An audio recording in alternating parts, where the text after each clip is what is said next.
a todos e bem-vindo a mais um episódio do canal do Imigrante USA.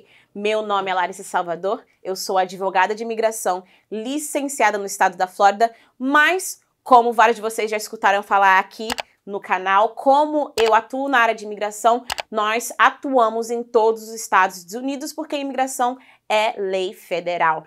E hoje nós vamos estar falando sobre uma categoria de visto que não é muito conhecida, é o EB3, tá? E é uma categoria de trabalho. E antes de eu continuar falando sobre isso, se você tem interesse em vir trabalhar nos Estados Unidos legalmente e você tem interesse de saber mais esse assunto, assista ao vídeo até o final, mas já de agora se inscreva no nosso canal para que você não perca as próximas informações, porque se eu me conheço, nós provavelmente não vamos conseguir falar tudo sobre esse visto já nesse um vídeo, então vamos ter que fazer um outro episódio para dar a segunda parte sobre o EB3. E eu vou te falar, vale a pena escutar, vale a pena assistir, porque é uma opção para várias pessoas que têm o interesse de vir a morar, trabalhar, residir aqui nos Estados Unidos, tá? Então, vamos começar falando sobre o que é o EB3. O EB3 é uma categoria para o Green Card que é Employment Based, tá? EB, Employment Based. E isso é baseado num emprego, numa posição disponibilizada numa companhia para um funcionário estrangeiro, tá? Isso é muito importante. Tá, doutora, mas a pessoa precisa estar nos Estados Unidos, fora dos Estados Unidos? Depende. A pessoa pode sim aplicar, o empregador pode contratar uma pessoa que esteja dentro dos Estados Unidos, portanto que essa pessoa esteja em status legais no país, tá? Isso é uma coisa muito, muito importante. Mas antes da gente chegar em todos esses detalhes do visto do EB3, vamos desde o começo. Primeiramente, para o visto EB3, ele é dividido em duas partes. A primeira parte é a certificação de trabalho, que a gente costuma chamar de PERM, e a segunda parte é a parte literalmente lidando com a imigração, com o Departamento de Imigração, o Department of Homeland Security aqui nos Estados Unidos. Então vamos lá. Essa primeira fase, que é do PERM, que é da certificação de trabalho, é toda feita com o Departamento de Trabalho, tá? O Departamento Federal de Trabalho. E tem várias posições, várias atividades disponibilizadas que se encaixam debaixo do EB3. Por que isso é importante? É importante porque às vezes as pessoas ficam fissuradas no EB2NW. Lógico, eu sei que o EB2NW é maravilhoso, porque as pessoas não precisam de um empregador, né? O EB2NW é baseado em você e nas suas habilidades especiais e ponto. Você mesmo pode aplicar como se fosse o empregador aplicando para o empregado e você é a sua própria companhia, porque você se garante no que você faz e os Estados Unidos têm a necessidade da sua área. Já o EB3NW, a razão que ele é muito versátil é porque não é somente posições super especiais, contadores, banqueiros ou, enfim, todas essas posições que requerem mais educação. Pelo contrário, essa posição não requer tudo isso. Aliás, tem pessoas que só têm 2 anos de educação e elas sim se qualificam para ter um empregador aplicando um EB3 para essas pessoas. Como que funciona? Ah, doutora, pode ser qualquer posição? Quase, tá? As posições disponibilizadas pelo Departamento de Trabalho, pelo Department of Homeland Security aqui, que é o Departamento de Imigração Geral, são bem diversas, tá? Bem diversificadas. E eu posso falar de alguns exemplos, por exemplo, babá. Tem famílias americanas ou até mesmo famílias brasileiras que têm o interesse de ter uma babá que fale português, que venha do Brasil, até mesmo para expor os seus filhos a outras culturas e também ao português, né? Se tem um valor em ensinar a criança desde pequeno já uma segunda língua.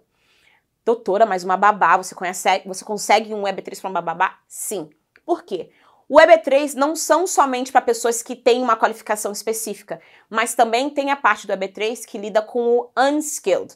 São pessoas que não têm uma formação de faculdade com bacharelado, mas talvez tenham uma formação técnica ou talvez até somente tenham certificados de uma área específica, tá? Então você tem uma certa experiência naquela área, ou então certificados que você vem acumulando naquela área.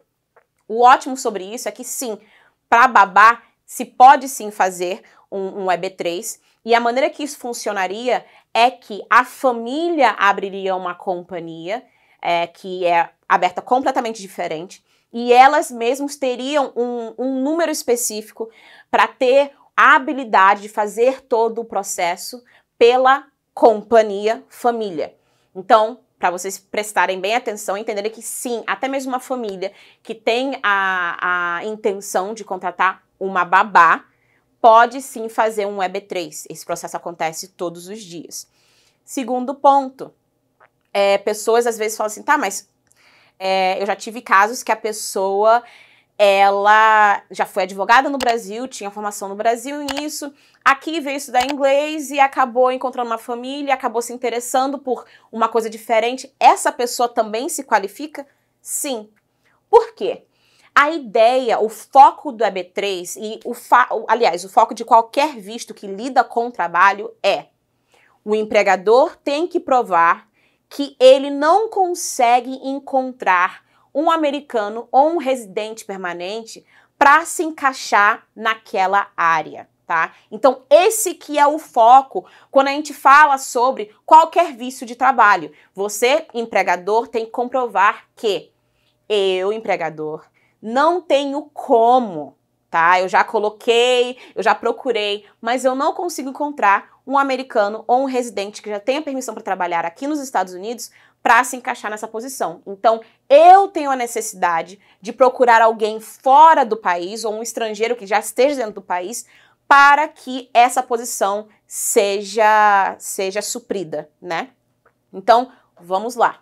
A primeira parte, e a parte bem importante do EB3, é que a pessoa que você vai contratar, se ela estiver dentro dos Estados Unidos, ela precisa manter o status legal dela. Tá, doutora, então, mas o meu visto acabou de vencer. Não dá. Ah, doutora, mas o meu visto de turista vai vencer amanhã. Não dá. Por quê? O momento que você está fora de status, você vai precisar de um perdão. E a não ser que você tenha parentes qualificados para que você possa fazer o perdão, você não vai conseguir a parte da imigração do visto de trabalho. Porque, como eu expliquei no início, o visto de trabalho tem duas partes, com o Departamento de Trabalho e com a imigração. Então, a primeira coisa, a pessoa precisa estar dentro de status legais aqui no país. Qual o segundo ponto que eu sempre checo com meus clientes? O empregador. A gente precisa saber se o empregador é uma família, em caso de babás, ou se é uma empresa, tá? Para a gente poder distinguir qual o processo que a gente vai ter que fazer para que a gente chegue até a parte da imigração do lado do Departamento de Trabalho. Então, se for uma companhia, por exemplo, uma companhia que faz prótese dentária, ou então um veterinário, ou então um supermercado, ou então uma companhia de landscaping, né, aqui, que é a companhia que vai e corta grama e também faz todos o controle, né, da árvore, corta o que tem que ser cortado. Então, quando você tem esses tipos de companhias, uma das primeiras coisas que a gente pede é o imposto de renda da companhia. Ué, doutora, mas por quê?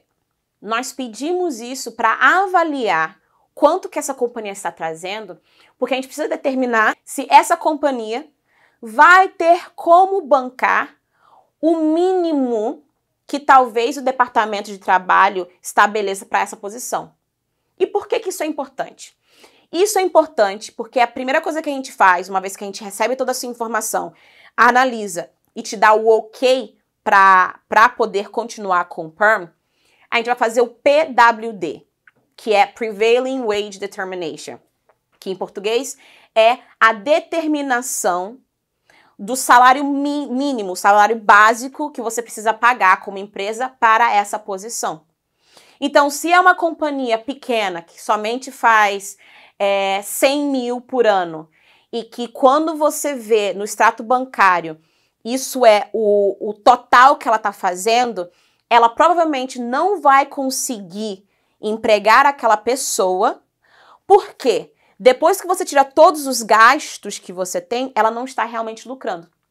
Então, isso é um passo importante, isso é uma coisa que a gente foca bastante no início da nossa análise para o PERM, porque a gente tem que ter certeza que, pelo menos pra gente, né, aqui na Salvador Law, é importante eu saber que se eu vou cobrar de você para fazer um caso, eu tenho certeza, eu checo todas as caixinhas para ter certeza que o seu caso realmente é viável para aquele caminho que a gente está tentando traçar.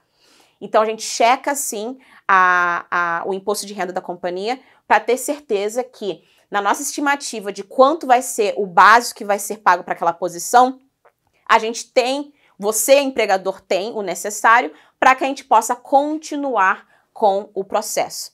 E como eu falei com vocês, eu sabia que eu não ia conseguir falar para vocês tudo sobre o EB3 em um vídeo só. Então fiquem ligados aqui no canal do Imigrante USA, porque a gente vai falar mais sobre o EB3, a gente vai falar mais sobre essa parte do PERM, o que acontece depois que a gente tem o imposto de renda, depois que a gente determina quanto que a gente vai ter que pagar por aquela posição, para que vocês já comecem a pensar nas opções que vocês têm, porque eu sei que tem várias pessoas que têm possibilidade de ter empregadores aqui nos Estados Unidos. E uma coisa importante para os empregadores que estão assistindo o nosso vídeo, a nossa empresa, o nosso escritório trabalha com esse tipo de visto, e é você, empregador, que geralmente é o primeiro a entrar em contato com a gente para realmente fechar o contrato para essa parte desse tipo de caso com o visto de trabalho. Então, mais uma vez, se inscrevam no nosso canal, marquem esse vídeo, enviem para amigos que também têm essas perguntas e esse interesse. E no próximo episódio a gente vai dar mais informações, mas se antes disso você tiver curiosidade, entre em contato com o nosso escritório pelo +1 954 773 8175 ou pelo nosso e-mail, que é info@salvadorlawpa.com, e nas nossas redes sociais, no Instagram e no Facebook, salvador.law. A gente se vê na próxima.